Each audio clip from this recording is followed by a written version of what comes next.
أشهد أن لا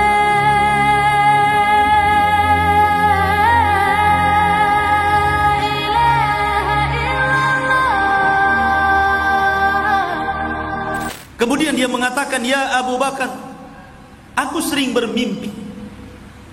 Dalam mimpiku seolah-olah aku berada di tempat yang sangat sempit sekali.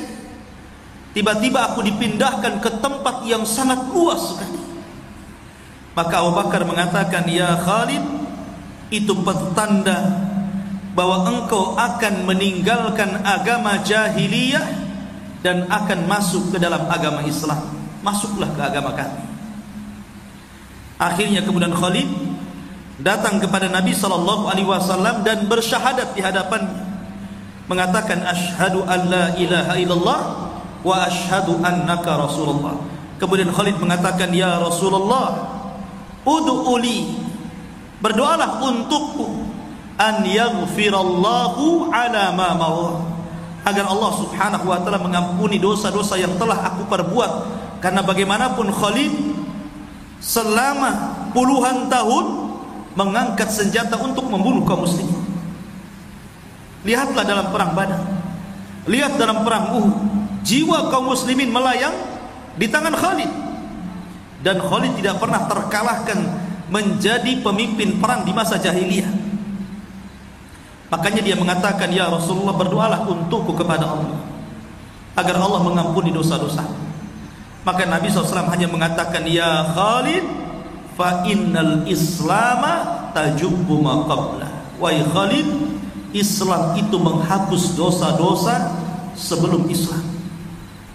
Dengan kamu bersyahadat itu secara otomatis dosamu sudah hilang.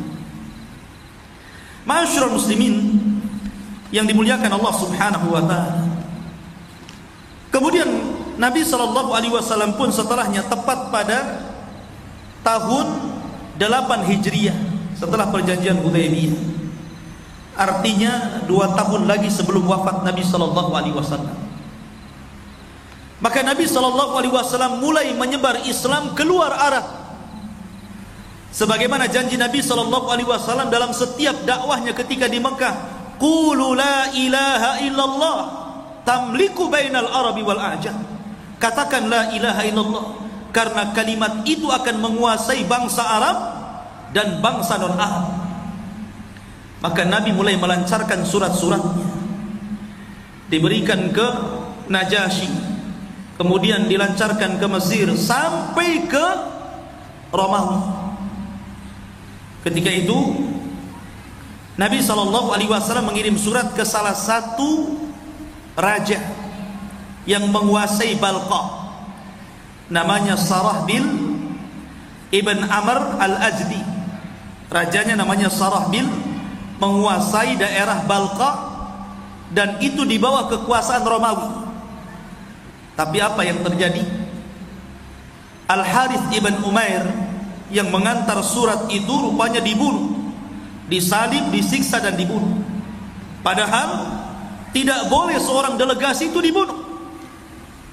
Dan kalau terjadi pembunuhan kepada seorang delegasi, itu sama saja ngajak perang negara. Makanya Nabi SAW murka ketika mendengar bahwa Sarahbil membunuh delegasinya Al-Harith Ibn Umair. Dari situlah Nabi SAW membuat pasukan besar. Nabi belum pernah mengirim pasukan sebesar ketika melawan orang-orang Romawi di Mu'tah. Nabi mempersiapkan 3.000. Tentu 3.000 itu sudah sangat besar, karena kaum muslimin tidak sebanyak orang-orang Romawi. Ya. Akhirnya kemudian bergeraklah pasukan ini. Ketika itu Nabi SAW meminta kepada 3 tokoh penting dan 3 tokoh sentral ketika itu untuk menjadi pemimpin perang dan pembawa liwa bendera putih. Karena bendera Nabi SAW ada 2, ada yang berwarna hitam, ada yang berwarna putih, ada yang juga yang mengatakan hijau, ada juga yang mengatakan kuning, dan bertuliskan la ilaha illallah. Lah kemudian kata Nabi SAW, Rasul memanggil Zaid ibn Harith. Antum tahu siapa Zaid ibn Haris? Zaid ibn Haris adalah anak angkat Nabi SAW. Dahulu semasa Nabi SAW mengangkat Zaid, namanya bukan Zaid ibn Haris, tapi Zaid ibn Muhammad. Tapi kemudian Allah Subhanahu wa taala turunkan surah Ahzab dan mengatakan ud'uhum liabaihim huwa aqsatu indallah. Maka nasab anak-anak angkat tetap diberikan kepada bapak angkat karena itu lebih adil di sisi Allah. Akhirnya dirubah lagi, dari Zaid ibn Muhammad dikembalikan menjadi Zaid ibn Harithah. Dan itu menjadi hukum fikih. Tidak boleh kalau anda mengangkat anak angkat dinasabkan kepada anda bapak angkatnya, tapi tetap dinasabkan kepada bapak aslinya siapa. Sebagaimana Zaid ibn Harithah. Lah Zaid ibn Harithah ini anak angkat yang paling dicintai Nabi SAW. Makanya Usamah bin Zaid juga putranya Zaid ibn Harithah pun cucu angkat Nabi SAW yang sangat disayang Rasul. Yang kelak sebelum wafatnya Rasul, dia disuruh untuk menjadi pemimpin perang untuk melawan Romawi. Tapi sebelum Rasul mengutus mereka, keburu meninggal dunia, dan baru diberangkatkan di zaman Abu Bakar. Itu pun padahal beliau masih muda. Tapi kehendak Nabi SAW tentu putusannya berdasarkan wahyu. Tapi yang jelas bahwa Zaid ibn Harithah ini adalah orang yang dicintai Nabi SAW. Bahkan satu-satunya sahabat Rasul yang namanya dicantumkan dalam Al-Quran hanyalah Zaid. Tidak ada semua sahabat Nabi yang dicantumkan dengan namanya Zaidun itu kecuali Zaid ibn Harithah. Kalau sahabat yang lain biasanya hanya diturunkan ayat tapi tidak disebut namanya. Tapi Zaid disebutkan namanya dalam Al-Quran ketika Zaid menikah dengan Zainab bintul Harith. Kemudian selang beberapa waktu karena rumah tangganya gonjang-ganjing, akhirnya Allah Subhanahu wa taala memerintahkan agar Rasul memberitahu Zaid agar Zaid menceraikan Zainab. Kemudian Zaid pun menceraikan Zainab. Tapi setelah hilang masa idahnya, tiba-tiba Allah perintahkan Rasul menikahi Zainab, bekas istri anak angkatnya. Kenapa Nabi menikahi bekas istri anak angkat? Nabi menyuruh Zaid menceraikan Zainab, habis itu Nabi menikahinya. Tentu ini bukan kemauan Nabi. Ini kemauan Allah Subhanahu wa taala. Allah yang memerintahkan agar Zaid menikah dengan Zainab, dan setelah itu diceraikannya dan dinikahi Rasul. Kenapa?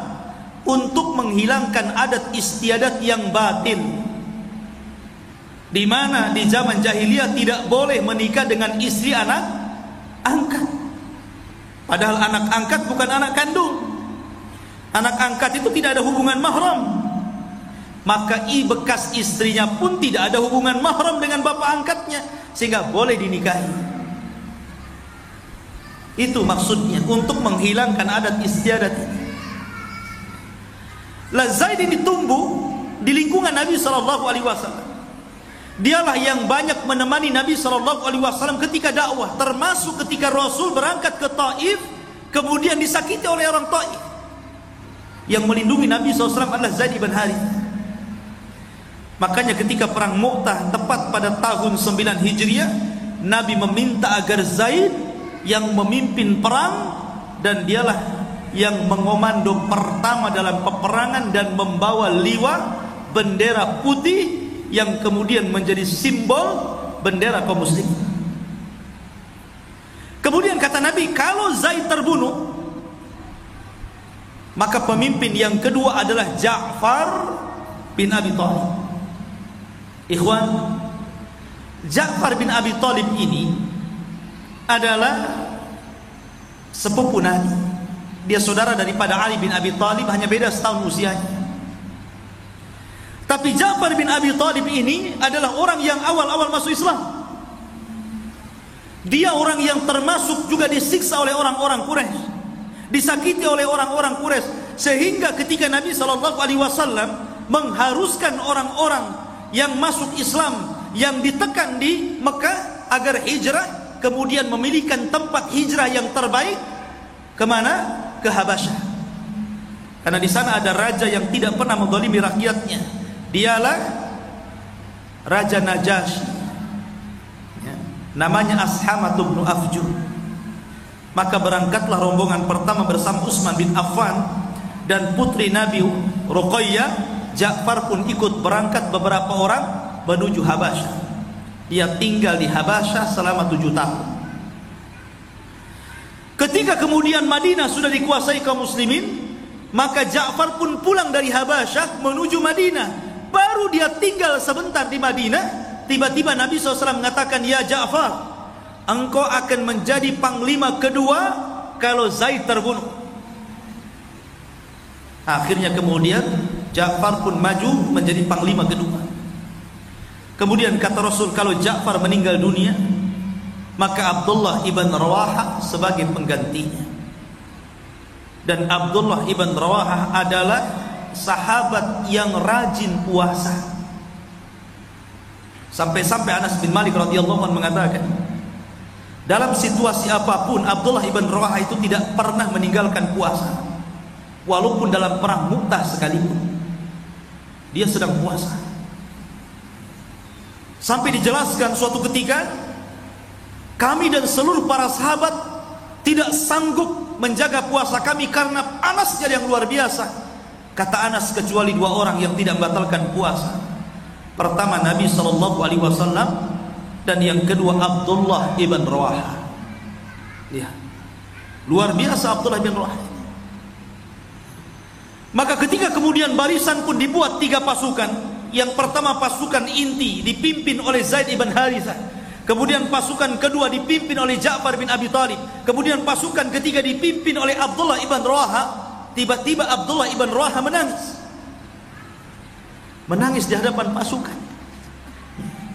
Sehingga kemudian dikatakan, "Ya Abdullah, wa ma yubki?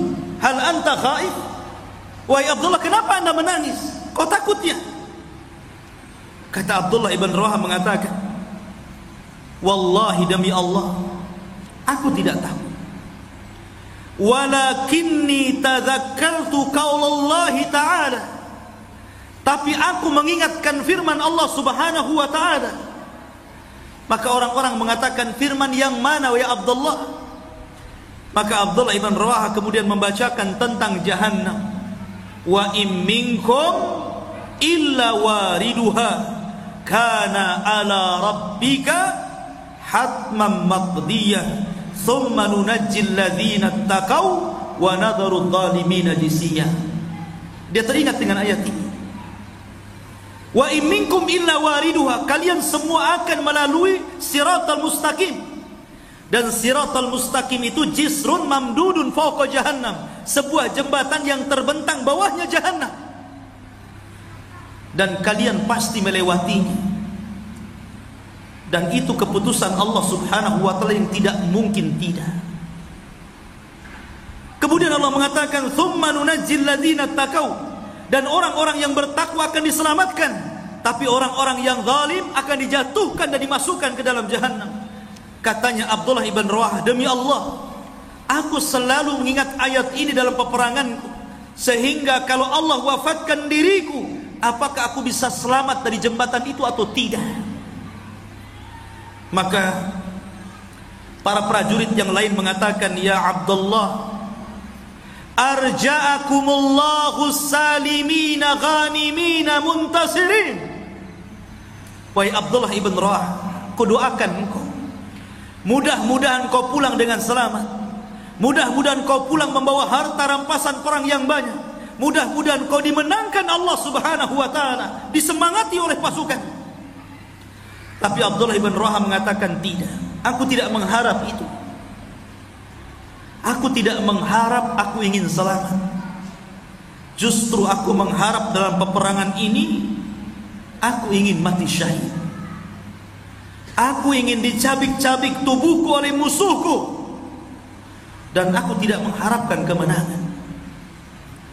Ma'asyiral muslimin yang dimuliakan Allah Azza wa Jalla, akhirnya bergeraklah pasukan Nabi SAW menuju Balqa, sebuah daerah di bawah kekuasaan Romawi, dan itu kota pertengahan di daerah Urdun, tengah-tengah daerah Urdun di zaman sekarang.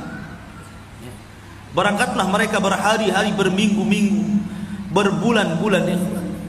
Mungkin kalau orang tidak kuat fisik sudah capek di jalan, ya. Tapi para sahabat dulu itu memang luar biasa, dididik untuk jihad, memiliki fisik yang tangguh. Tidak ada pesawat, tidak ada mobil. Zaman sekarang kan kalau perang enak saja, orang yang entah di mana tapi nembakin orang. Kalau dulu ada apa? Dulu yang dilawan itu memang tentara, tentarawan tentara. Sekarang kalau perang indah, anak-anaknya dibom, perempuan dibom, lah orang sakit pun dibom, rumah sakit dibom. Nggak ada aturannya zaman sekarang. Makanya ketika Nabi SAW bergerak, sebelum berangkat Nabi SAW memberikan wasiat, dan itu kebiasaan Rasul, memberikan wasiat sebelum mereka berangkat. Di antara wasiat Nabi SAW mengatakan agar kalian mendatangi tempat meninggalnya saudara kita Al-Haris ibn Umayyah. Kemudian sebelum berperang, an yad'u ilal Islam, agar menyeru manusia ke dalam Islam. Dan itu kebiasaan Rasul. Apabila mengutus pasukan, Rasul tidak mengizinkan untuk langsung perang. Sebagaimana ketika Nabi mengutus Ali bin Abi Thalib radhiyallahu an ketika hendak meruntuhkan benteng Khaybar. Kata Nabi SAW, ya Ali, berjalan kau pelan-pelan ke musuh.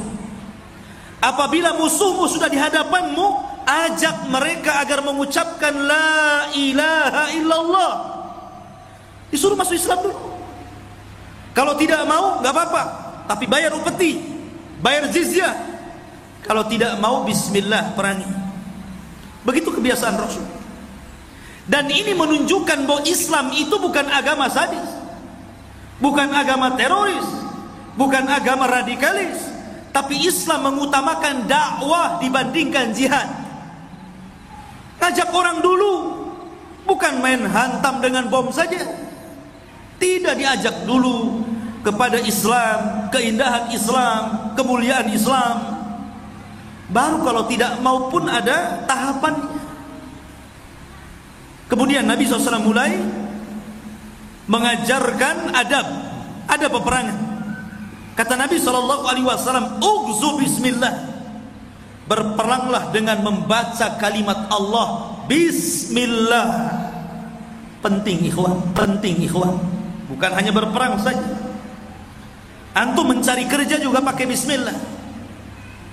Orang rumah juga ketika melakukan aktivitas di rumah hendaklah baca bismillah. Karena bismillah itu memiliki dua kandungan makna yang sangat penting bagi manusia. Pertama, bentuk isti'anah. Bahwa dalam bismillah itu terkandung isti'anah, permintaan tolong seorang hamba kepada Allah. Karena segala sesuatu pun kalau tidak ada pertolongan Allah, maka tidak mungkin diberikan kemenangan, kesuksesan dalam bekerja, mengeluarkan sebuah permasalahan. Karena sekecil apapun perkara, kalau Allah Subhanahu wa ta'ala tidak ikut campur tangan, jadi besar. Tapi sebesar apapun masalah, kalau Allah tolong dan ikut campur tangan, maka masalah itu akan kecil. Maka bacalah bismillah. Yang kedua, tabarrukan. Karena orang yang melakukan aktivitas setelah membaca bismillah, maka pekerjaan itu menjadi berkah. Bukan hanya sekedar halal, tapi berkah. Artinya walaupun bekerja ini umpamanya dapatnya hari ini tidak banyak, antum mungkin jual cincau atau gojek atau apa gitu kan, yang penghasilannya biasa antum dapat 1 juta, oh hari itu dapat 200.000 saja. Tapi kalau antum berjalannya dengan bismillah, maka 200 itu terkadang sama dengan 1 juta. Kenapa? Karena ada berkah di situ. Maka jangan lupa baca bismillah. Kata Rasul, "Ughzu bismillahi fi sabilillah." Berperanglah dengan menyebut nama Allah. Man kafara billah, dan yang diperangi adalah orang yang kufur kepada Allah, bukan orang Islam. Sekarang kita lihat di negeri kita ada pembakaran bendera, tulisannya la ilaha illallah. Semua orang marah. Alasannya bahwa bendera itu bukan bendera ormas tertentu, tapi itu bendera kaum muslimin, itu liwa katanya. Sehingga ada orang yang kemudian memarahnya memuncak sampai membuat iklan di YouTube bawa pedang. Ada yang bawa pedang, ngutuk-ngutuk, mencaci memaki, siap jihad, siap perang. Yang Anda hadapi ini siapa? Di sini Nabi SAW mengatakan, "Man kafara billah." Anda harus berhadapan kalau ingin perang jelas-jelas dengan orang kafir.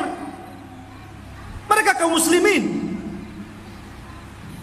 Nikmat aman itu nikmat besar. Anda boleh marah, Anda boleh marah, dan saya pun marah ketika ada orang yang membakar kalimat la ilaha illallah. Tetapi kita kemudian tidak perlu kemudian tersulut emosi sampai siap jihad, siap perang, siap mati syahid, ngangkat senjata. Gimana antum aturan jihadnya di mana? Ya. Masyaallah muslimin yang dimuliakan Allah Azza wa Jalla, cukup kita doakan, mudah-mudahan dia dapat hidayah. Mungkin karena dia melakukannya karena kejahilannya, kita tidak tahu. Tapi kita kutuk-kutuk saja. Tapi tidak boleh mengeluarkan kata-kata kotor, kata-kata mencaci, memaki, mengadu domba, akhirnya kemudian jadi rusuh. Nanti perang saudara, mau antum kayak Suriah? Naudzubillah. Masyaallah muslimin yang dimuliakan Allah Azza wa Jalla, memang kita marah dengan perlakuan itu, tapi kemudian kita harus menghadapi dengan tenang, dengan bijak, dengan lembut. Keamanan negara diutamakan. Bagaimanapun nikmat aman itu menguntungkan kaum muslimin. Kita bisa ibadah dengan tenang, cari uang dengan tenang, berumah tangga dengan tenang, mendidik anak dengan tenang, apalagi. Oleh karena itulah ma'asyiral muslimin yang dimuliakan Allah Azza wa Jalla, maka di sini Nabi mengajarkan yang diperangi itu orang yang kufur kepada Allah Subhanahu wa taala. Kemudian Rasul mengatakan, "La taqtul walida wala imra'atan wala kabiratan." Jangan kau bunuh anak-anak, jangan kau bunuh perempuan, jangan kau bunuh orang tua. Lihat, ada aturan perang. Tapi di zaman sekarang tidak. Main rudal saja dihantam di sebuah tempat, tank-tank kemudian ditembakkan, kemudian tembakan asal berudul saja. Yang mati ya anak-anak, orang tua, yang bukan tentara ya sipil, semua mati. Islam tidak mengajarkan seperti itu. Anda berperang melawan tentara-tentara saja, itu pun tentara yang kafir kepada Allah. Mereka orang-orang lemah. Itulah aturan jihad. Nabi mengajarkan aturan jihad dulu. Bahkan mengatakan, "Wala taqta'u nakhlan wala syajaratan." Ketika perang pun tidak boleh merusak pohon, tidak boleh menebang, tidak boleh menebas. Jangan kemudian merusak pohon. Bahkan Rasul mengatakan, "Wala tahdimu jidranan wala bina." Jangan kau hancurkan tembok dan bangunan. Sedemikian ketatnya adab jihad itu. Menunjukkan Islam itu indah.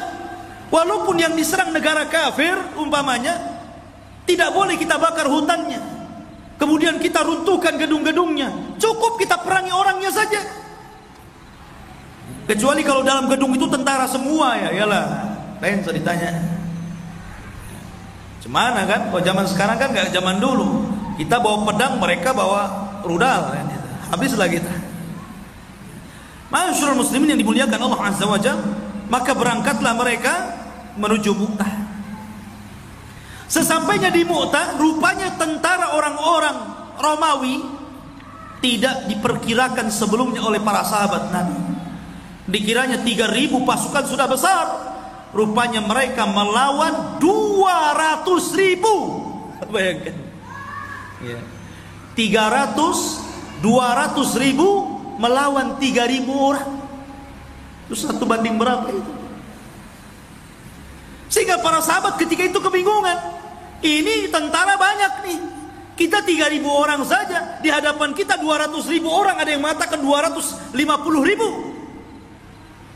Akhirnya sebagian mereka bermusyawarah dan mengatakan, bagaimana kalau kita nulis surat kepada Rasul? Apa yang harus kami lakukan menghadapi 200.000 pasukan? Atau bagaimana kalau seandainya kita mundur dulu, kita buat siasat? Atau bagaimana kalau seandainya kita meminta bantuan agar ditambah lagi pasukan? Tapi ketika itu Abdullah ibn Rawaha adalah orang yang menyemangati para sahabat. Dia mengatakan di hadapan para sahabat yang ketika itu nyalinya hampir ciut melawan pasukan yang banyak. Kata Abdullah ibn Rawaha, ya qaumi, wahai kaumku, wallahi demi Allah, innal lati takrahuna lallati kharajtum tatlubuna syahadah. Sesungguhnya sesuatu yang kalian benci itu adalah sesuatu yang kalian keluar hari ini mencari syahadah, mencari mati syahid. Bukankah kita kesini mencari mati syahid? Justru ini kesempatan ini.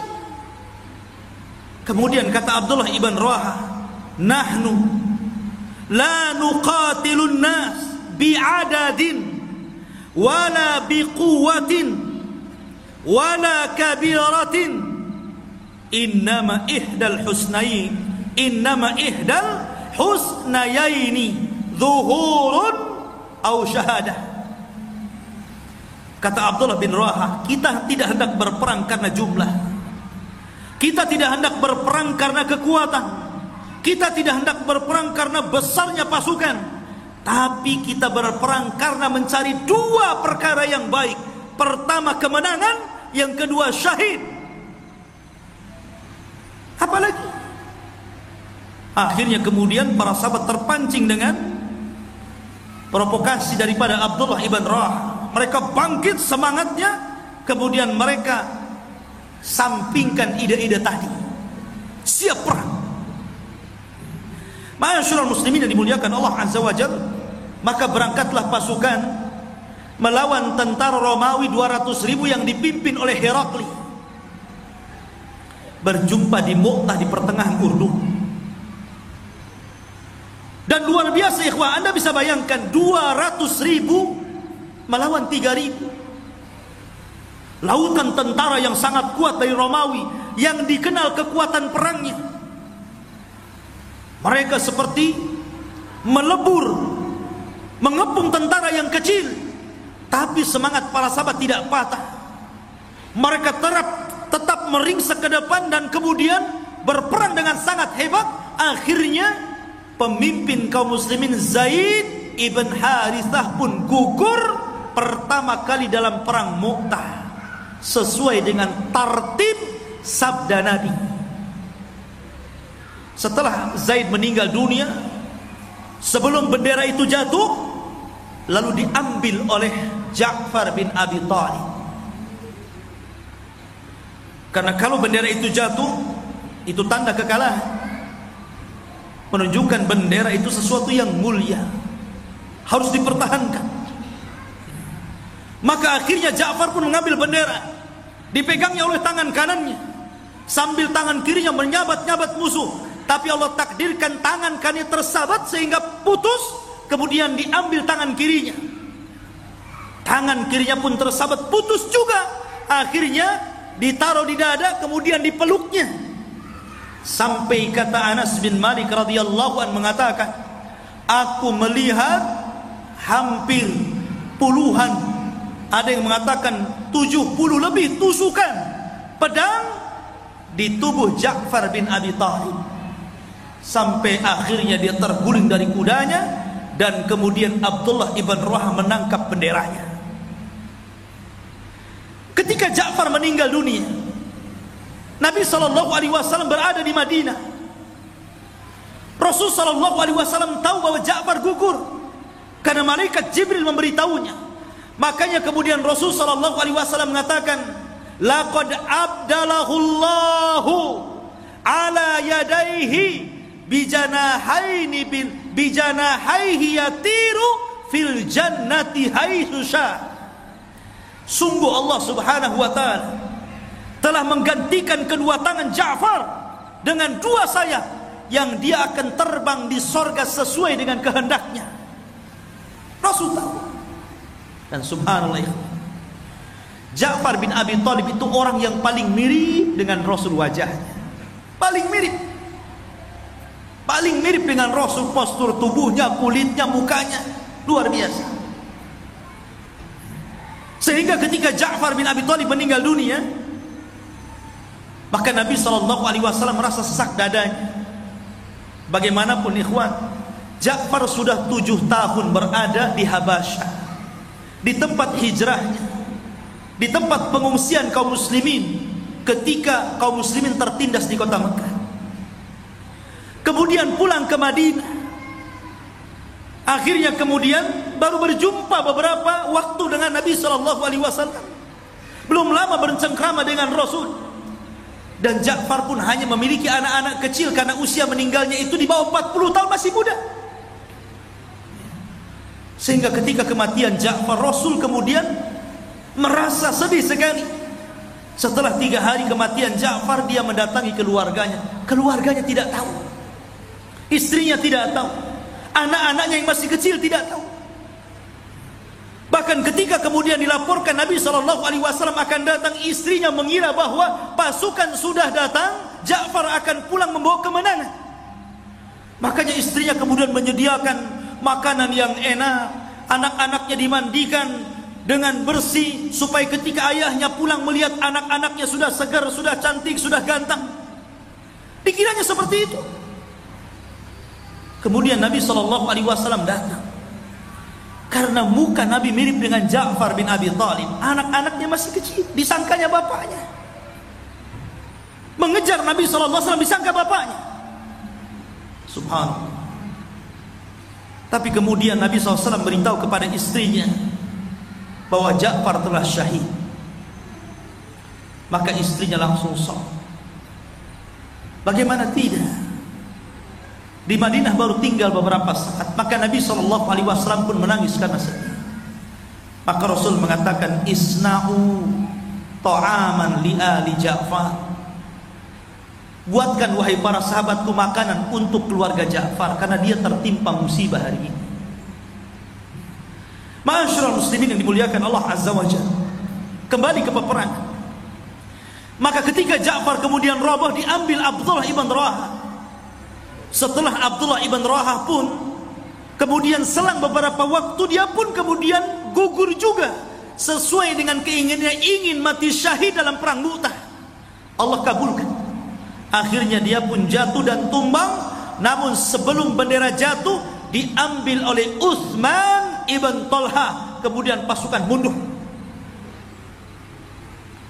Ketika itu Nabi SAW tidak menyebutkan pemimpin yang keempat. Rasul hanya mengatakan apabila Zaid gugur, gantinya Ja'far. Ja'far gugur, gantinya Abdullah ibn Rawaha. Rasul tidak menyebutkan yang keempatnya. Maka Utsman bin Talha pun, dia tidak enak untuk memegang bendera itu. Tapi dia teringat dengan Khalid ibn Walid. Dan ketika itu Khalid ibn Walid ikut pasukan. Dan itulah perang perdana Khalid bin Walid. Sebelumnya dia tidak pernah berperang bersama kaum muslimin karena dia telat masuk Islam. 3 bulan setelah masuk Islam, Khalid pun bergabung dalam perang Mu'tah. Bahkan dia teringat dengan Khalid dan bagaimana kepemimpinannya semasa jahiliyah. Maka Utsman bin Talha mencari, aina Khalid, di mana Khalid? Aina Khalid, di mana Khalid? Maka Khalid pun mengatakan, saya di sini. Maka Utsman mengatakan, ambillah bendera ini, pimpin kami. Maka karena melihat tidak ada pemimpin yang lebih bagus dibandingkan Khalid, akhirnya terpaksa Khalid mengambil bendera itu. Disinilah kecerdasan Khalid ditampakkan bagi kaum muslimin. Kepiawaian dalam berperang, keuletan dalam berperang ditampakkan dalam perang Mu'tah, sehingga kepemimpinan Khalid dalam peperangan, dalam perang Mu'tah ini menjadi gambaran sejarah yang tidak pernah dilupakan. Kemenangan pertama melawan musuh pertama di luar Arab, melawan bangsa Romawi. Bayangkan saja, 3.000 pasukan melawan 200.000. Maka Khalid pun membuat taktik dan siasat peperangan.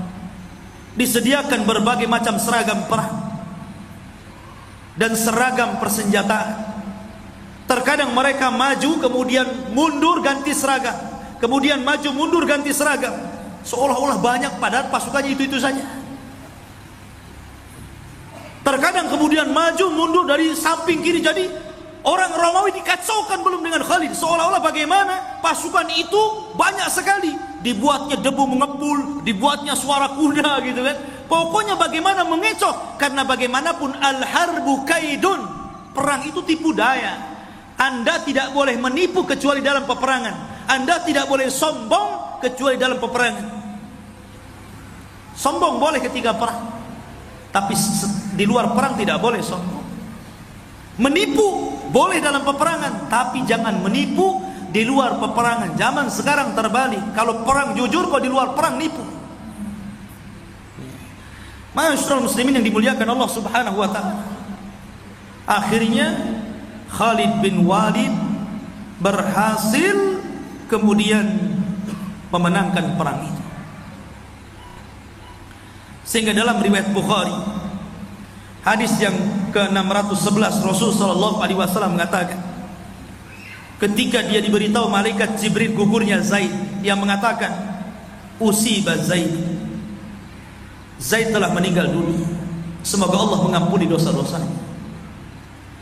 Kemudian usiba Ja'far, Ja'far pun telah meninggal dunia, semoga Allah mengampuni dosa-dosanya. Kemudian wa usiba Abdullah ibn Rawaha, dan juga telah meninggal Abdullah ibn Rawaha, semoga Allah Subhanahu wa taala mengampuni dosa-dosanya. Sambil Rasul menangis, Rasul mengatakan hatta akhadar rayata saifun min suyufillahi hatta fatahallahu alaihi. Sambil menangis Rasul mengatakan, sungguh sekarang bendera itu sedang dipegang oleh pedang dari pedang-pedang Allah. Di tangannya kemenangan Allah, Allah menangkan mereka. Di tangannya Allah menangkan mereka. Dialah Khalid ibn Walid, saifun min suyufillah, pedang dari pedang-pedang Allah. Ma'asyiral muslimin, maka ketika kemudian Khalid memimpin perang, karena Khalid ini ikhwan, orang yang ditakuti setelah kejadian ini, Khalid orang yang ditakuti. Setiap Khalid memimpin perang setelah perang Mu'tah, hampir dipastikan tidak pernah kalah. Sehingga terkadang akidah manusia terganggu. Makanya di zaman Umar bin Khattab, ketika menjadi khalifah, dia memecat siapa? Khalid ibn Walid. Padahal Khalid itu kalau jadi panglima perang gak pernah kalah, tapi Umar sengaja memecatnya dan menggantikan dengan Abu Ubaidah ibnul Jarrah. Kenapa? Supaya manusia tidak tawakal dengan Khalid. Supaya manusia tidak tawakal dengan Khalid, tapi tawakal dengan Allah. Dikhawatirkan kalau ada Khalid, seolah-olah Khalid ini dikultuskan oleh pasukan, itu masalahnya. Pasti menang. Kenapa? Ada Khalid. Kan masalah nanti. Makanya Khalid kemudian dipecat dan diganti oleh Abu Ubaidah ibnul Jarrah. Tapi pemecatan Khalid ini adab. Karena ketika itu sedang perang melawan Qadisiyah, perang Qadisiyah melawan orang-orang Persia. Abu Ubaidah ibnul Jarrah menyembunyikan suratnya, sehingga pasukan tidak tahu, Khalid pun tidak tahu, supaya pasukan tidak down, maksudnya gitu ya. Baru setelah perang dimenangkan kaum muslimin, baru surat itu diberitahu. Lihat, adab, supaya tidak down dengan begitu. Tapi Khalid bin Walid itu memang demikian. Makanya Abu Bakar Siddiq radhiyallahu an, ketika mengirim surat kepada Musailamah al-Kadzab, si nabi palsu, dia mengatakan, ya Musailamah, tobat kamu atau ku utus kepadamu Khalid bin Walid. Sampai ngancam Musailamah itu dengan mengirim Khalid bin Walid itu Abu Bakar, kamu mau tobat nggak? Kalau enggak, ku utus Khalid memerangi kamu. Saking hebatnya Khalid itu, sampai Abu Bakar menjadikan dia kapolrinya. Masyarul muslimin yang dimuliakan Allah Subhanahu wa taala. Akhirnya kemudian Khalid pun berhasil memukul mundur. Maka kerugian bagi musuh ketika itu banyak sekali. Karena yang meninggal dunia dari kaum muslimin tidak banyak. Dari kaum muslimin itu yang meninggal hanya 12 orang, sementara dari orang-orang Romawi 3.350 orang. Kamu bisa bayangkan? Kaum muslimin yang gugur berapa orang? 12 orang. Dari 3.000 itu cuma 12 orang saja yang meninggal mati syahid. Tapi orang Romawi meninggal 3.350 orang. Makanya wajar kata Khalid, aku saja ketika perang pedangku 9 pedang patah. Jadi patah ganti lagi, patah ganti lagi, patah ganti lagi, sampai 9 pedang. Sehingga terakhir nggak ada pedang, ya sudah pakai besi apapun main pukul. Udah terakhir nggak ada pedang lagi. Ya wajar ya, kalau Khalid bin Walid saja 9 pedang patah gitu kan. Ya wajar kalau dari pihak musuh banyak. Dari situ ketakutan Romawi dan akhirnya mereka mundur. Maka peperangan pun dimenangkan. Sehingga ketika itu seorang Romawi datang kepada Khalid dan mengatakan, ya Khalid, apa kunci kemenanganmu sebenarnya? Maka Khalid hanya mengatakan, kami umat Islam nuhibbul mauta, sangat mencintai kematian. Tapi kalian tuhibbul haya, sangat mencintai kehidupan. Itulah kunci kemenangannya. Simpel. Kami suka mati, Anda suka hidup. Itu kuncinya. Masyarul muslimin yang dimuliakan Allah Azza wa Jalla. Akhirnya Khalid pun tidak mengejar Romawi, sebab bagaimanapun mereka tentara besar. Yang penting mereka sudah kalah, sudah mundur balik lagi, sudah selesai. Maka Khalid pun pulang. Sesampainya di Madinah, rupanya para tentara ini diperlakukan oleh wanita dan anak-anak, dilempari kerikil-kerikil kecil. Karena mereka pulang bukannya membawa syahid. Mereka mengatakan, farartum minal mauti ya firar. Buat apa kalian kembali ke Madinah? Buat apa kalian kembali dari peperangan, wahai orang yang lari dari peperangan? Lihat, anak-anak yang melempari, wanita-wanita melempari. Kenapa kalian pulang lagi? Harusnya mereka tumpas mereka sampai mereka habis, atau kalian yang habis gitu. Bayangkan ya, anak-anak yang melempari. Kalau sekarang kan senang, wah, suaminya selamat, nggak usah diteruskan bak, mati dia. Masyarul muslimin yang dimuliakan Allah Subhanahu wa taala. Tapi Nabi SAW mengatakan, hum laisu bil firar walakinnal kiram. Tidak, mereka bukan orang-orang yang lari dari peperangan, tapi mereka adalah orang yang pulang dari peperangan dan akan kembali ke peperangan untuk menghancurkan Romawi. Rasul membela. Dan subhanallah, selang 2 tahun setelah perang ini, tepat di bulan Rabiul Awal hari Senin tahun 11 Hijriah, Nabi SAW pun kemudian pupus dan sebelumnya mempersiapkan pasukan besar untuk melawan Romawi, dipimpin oleh anaknya Zaid. Kalau dalam perang Mu'tah bapaknya yang mimpin, maka sebelum Rasul wafat, Rasul meminta anaknya, anak Zaid ibn Harithah, Usamah bin Zaid, memimpin perang melawan Romawi. Tapi Rasul keburu wafat. Tapi tetap di zaman Abu Bakar diberangkatkan pasukan ini, dan berhasil di zaman Abu Bakar menaklukkan Romawi. Ma'asyiral muslimin yang dimuliakan Allah Azza wa Jalla. Tapi ada kisah yang menarik kepada Usamah bin Zaid. Usamah bin Zaid suatu ketika melalui beberapa tahap pertempuran. Usamah ini orang yang kuat. Orangnya sangat kuat karena memang didikan Nabi SAW sebagaimana ayahnya Zaid ibn Harithah. Dia orang yang paling dicintai Nabi SAW. Maka Usama bin Zaid, satu pertempuran pernah diutus Rasul, tiba-tiba ada seorang musyrik menyerang orang-orang Ansar. Geram dia, nggak terima. Akhirnya dia mengejar musyrik itu. Setelah berhadap-hadapan, kemudian bertempur habis-habisan, rupanya orang musyrik itu kalah. Ketika hampir kemudian pedangnya melayang di lehernya, tiba-tiba musyrik itu mengucapkan la ilaha illallah. Maka Usama sempat terhenti, tapi tetap menebasnya dan mati. Perang itu dimenangkan kaum muslim. Rasul senang, tapi Rasul mendapatkan kabar yang tidak enak dari Usama ibn Zaid karena membunuh orang musyrik yang mengucapkan la ilaha illallah. Maka Usama dipanggil, ya Usama, aku tahu tamang qala la ilaha illallah. Wahai Usama, apakah engkau membunuh musuh yang telah mengucapkan kalimat la ilaha illallah? Kata Usama, ya wahai Rasul, karena dia firaran minal maut, karena dia lari dari kematian, takut pedang. Sengaja itu siasat dia saja itu. Dia takut dibunuh, makanya mengucapkan kalimat syahadat biar tidak jadi dibunuh. Tapi Nabi mengatakan tidak.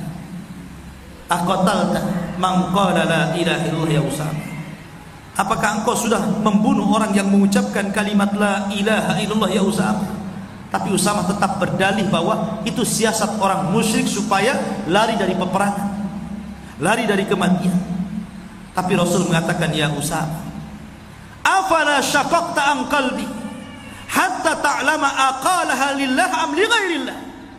Wahai Usama, apakah kau sudah belah dadanya sehingga dia mengucapkannya karena Allah atau bukan karena Allah? Tapi Usama bin Zaid mengatakan, ya Rasulullah, aku tidak tahu, maafkan aku. Usama baru sadar bahwa Rasul itu, Islam itu hanya memandang orang dari zahir, bukan dari batin. Pokoknya di depan kita ada orang yang mengucapkan kalimat la ilaha illallah saat perang atau di luar perang, apakah dia musuh atau bukan musuh, yang jelas dia bersyahadat, maka kita tidak boleh menebasnya karena dia sudah zahirnya muslim. Berarti Usama sudah membunuh seorang muslim. Makanya dia mengatakan, istaghfirli ya Rasul, ampuni aku wahai Rasul, aku tidak tahu. Tapi Rasul mengatakan, ya Usama, madza tasna bila ilaha illallah idza ja'atka yaumal qiyamah tuhaju 'alaika sahibuha. Wahai Usama, apa yang akan kau lakukan dengan kalimat la ilaha illallah kalau kalimat itu datang kepadamu pada hari kiamat, kemudian datang menghadap Allah dan mengatakan bahwa engkau pembunuh yang mengucapkannya? Apa yang kau akan lakukan di hadapan Allah? Apa yang akan kau pertanggungjawabkan di hadapan Allah, wahai Usama? Usama hanya mengatakan, ya Rasul, istaghfirli. Tapi Rasul tidak menambah kecuali kalimat itu. Sampai Rasul mengatakan, sampai Usama mengatakan, wadidtu ma aslamtu illa yauma ini. Duhai kiranya aku baru masuk Islam ketika itu. Karena biasanya orang yang baru masuk Islam tidak dimarah-marahi sama Nabi. Dia sudah lama Islamnya, makanya dimarahi sama Nabi. Tapi dari sini menunjukkan kemuliaan ayahnya Zaid ibn Harithah turun kepada putranya Usama bin Zaid, dan dia ditunjuk oleh Rasul padahal ketika usianya belasan tahun untuk memimpin perang di akhir-akhir wafatnya Nabi sallallahu alaihi wa alihi wasallam. Ma'asyiral muslimin, maka ketika kemudian Khalid memimpin perang, karena Khalid ini ikhwan, orang yang ditakuti setelah kejadian ini, Khalid orang yang ditakuti. Setiap Khalid memimpin perang setelah perang Mu'tah hampir dipastikan tidak pernah kalah. Sehingga terkadang akidah manusia terganggu. Makanya di zaman Umar bin Khattab ketika menjadi khalifah, dia memecat siapa? Khalid ibn Walid. Padahal Khalid itu kalau jadi panglima perang gak pernah kalah, tapi Umar sengaja memecatnya dan menggantikan dengan Abu Ubaidah ibnul Jarrah. Kenapa? Supaya manusia tidak tawakal dengan Khalid. Supaya manusia tidak tawakal dengan Khalid, tapi tawakal dengan Allah. Dikhawatirkan kalau ada Khalid, seolah-olah Khalid ini dikultuskan oleh pasukan, itu masalahnya. pasti menang. Kenapa? Ada Khalid. Kan masalah nanti. Makanya Khalid kemudian dipecat dan diganti oleh Abu Ubaidah ibn al-Jarrah. Tapi pemecatan Khalid ini adab, karena ketika itu sedang perang melawan Qadisiyah, perang Qadisiyah melawan orang-orang Persia. Abu Ubaidah ibn al-Jarrah menyembunyikan suratnya sehingga pasukan tidak tahu, Khalid pun tidak tahu, supaya pasukan tidak down, maksudnya gitu ya. Baru setelah perang dimenangkan kaum muslimin, baru surat itu diberitahu. Lihat, adab, supaya tidak down dengan begitu. Tapi Khalid bin Walid itu memang demikian. Makanya Abu Bakar Siddiq radhiyallahu anhu ketika mengirim surat kepada Musailamah al-Kadzab, si nabi palsu, dia mengatakan, ya Musailamah, tobat kamu atau ku utus kepadamu Khalid bin Walid. Sampai ngancam Musailamah itu dengan mengirim Khalid bin Walid itu Abu Bakar. Kamu mau tobat nggak? Kalau enggak, ku utus Khalid memerangi kamu. Saking hebatnya Khalid itu, sampai Abu Bakar menjadikan dia kapolrinya. Masyarul muslimin yang dimuliakan Allah Subhanahu wa ta'ala. Akhirnya kemudian Khalid pun berhasil memukul mundur. Maka kerugian bagi musuh ketika itu banyak sekali, karena yang meninggal dunia dari kaum muslimin tidak banyak. Dari kaum muslimin itu yang meninggal hanya 12 orang, sementara dari orang-orang Romawi 3.350 orang. Kita bisa bayangkan, kaum muslimin yang gugur berapa orang? 12 orang. Dari 3.000 itu cuma 12 orang saja yang meninggal mati syahid. Tapi orang Romawi meninggal 3.350 orang. Makanya wajar kata Khalid, aku saja ketika perang pedangku 9 pedang patah. Jadi patah ganti lagi, patah ganti lagi, patah ganti lagi, sampai 9 pedang.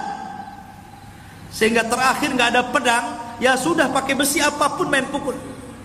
Udah terakhir nggak ada pedang lagi. Ya wajar ya kalau Khalid bin Walid saja 9 pedang patah gitu kan. Ya wajar kalau dari pihak musuh banyak. Dari situ ketakutan Romawi dan akhirnya mereka mundur. Maka peperangan pun dimenangkan. Sehingga ketika itu seorang Romawi datang kepada Khalid dan mengatakan, ya Khalid, apa kunci kemenanganmu sebenarnya? Maka Khalid hanya mengatakan, kami umat Islam nuhibbul mauta, sangat mencintai kematian. Tapi kalian tuhibbul haya, sangat mencintai kehidupan. Itulah kunci kemenangannya. Simpel. Kami suka mati, Anda suka hidup. Itu kuncinya. Masyarul muslimin yang dimuliakan Allah Azza wa Jalla. Akhirnya Khalid pun tidak mengejar Romawi, sebab bagaimanapun mereka tentara besar. Yang penting mereka sudah kalah, sudah mundur balik lagi, sudah selesai. Maka Khalid pun pulang. Sesampainya di Madinah, rupanya para tentara ini diperlakukan oleh wanita dan anak-anak, dilempari kerikil-kerikil kecil. Karena mereka pulang bukannya membawa syahid. Mereka mengatakan, farartum minal mauti ya firar. Buat apa kalian kembali ke Madinah?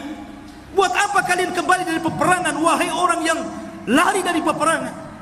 Lihat, anak-anak yang melempari, wanita-wanita melempari. Kenapa kalian pulang lagi? Harusnya mereka tumpas mereka sampai mereka habis, atau kalian yang habis gitu.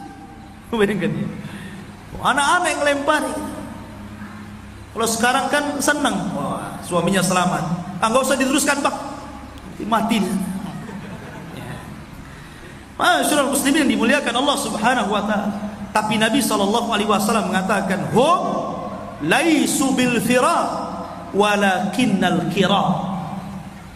Tidak, mereka bukan orang-orang yang lari dari peperangan, tapi mereka adalah orang yang pulang dari peperangan dan akan kembali ke peperangan untuk menghancurkan Romawi. Rasul membela.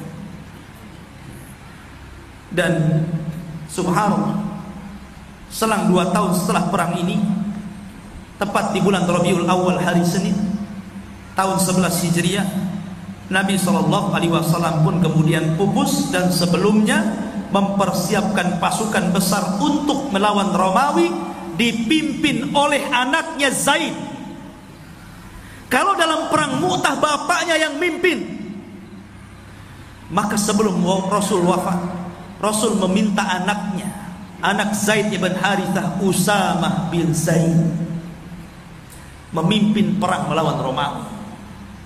Tapi Rasul keburu wafat, tapi tetap di zaman Abu Bakar diberangkatkan pasukan ini dan berhasil di zaman Abu Bakar menaklukkan Romawi. Ma'asyiral muslimin yang dimuliakan Allah Azza wa Jalla. Tapi ada kisah yang menarik kepada Usamah bin Zaid. Usamah bin Zaid suatu ketika melalui beberapa tahap pertempuran. Usamah ini orangnya kuat, orangnya sangat kuat karena memang didikan Nabi SAW sebagaimana ayahnya Zaid ibn Harithah. Dia orang yang paling dicintai Nabi SAW. Maka Usamah bin Zaid satu pertempuran pernah diutus Rasul. Tiba-tiba ada seorang musyrik menyerang orang-orang Ansar. Geram dia, nggak terima. Akhirnya dia mengejar musyrik itu. Setelah berhadap-hadapan, kemudian bertempur habis-habisan, rupanya orang musyrik itu kalah.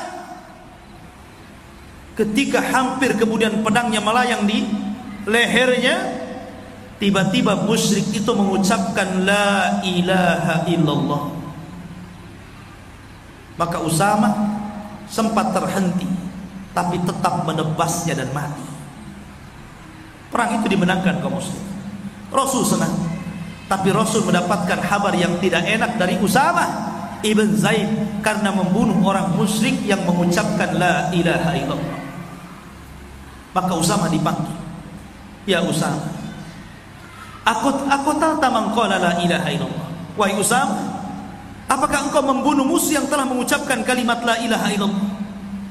Kata Usamah, ya wahai Rasul, karena dia firaran minal maut, karena dia lari dari kematian, takut pedang.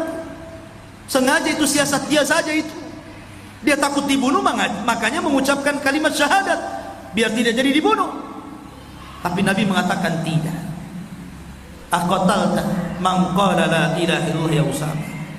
Apakah engkau sudah membunuh orang yang mengucapkan kalimat la ilaha illallah ya Usamah? Tapi Usamah tetap berdalih bahwa itu siasat orang musyrik supaya lari dari peperangan, lari dari kematian. Tapi Rasul mengatakan, ya Usamah, afala syaqaqta an qalbi hatta ta'lama aqalaha lillah am li ghairillah. Wahai Usamah, apakah kau sudah belah dadanya sehingga dia mengucapkannya karena Allah atau bukan karena Allah? Tapi Usamah bin Zaid mengatakan, ya Rasulullah, aku tidak tahu, maafkan aku. Usamah baru sadar bahwa Rasul itu, Islam itu hanya memandang orang dari zahir, bukan dari batin.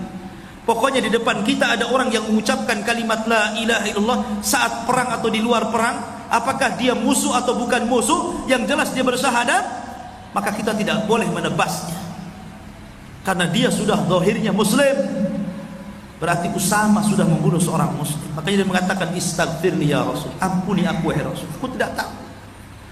Tapi Rasul mengatakan, ya Usamah, madza tasna bila ilaha illallah idza ja'atka yaumal qiyamah tuhaju 'alaika sahibuha. Wahai Usamah, apa yang akan kau lakukan dengan kalimat la ilaha illallah kalau kalimat itu datang kepadamu pada hari kiamat, kemudian datang menghadap Allah dan mengatakan bahwa engkau pembunuh yang mengucapkannya? Apa yang kau akan lakukan di hadapan Allah? Apa yang akan kau pertanggungjawabkan di hadapan Allah, wahai Usamah? Usamah hanya mengatakan, ya Rasul, istaghfirli. Tapi Rasul tidak menambah kecuali kalimat itu.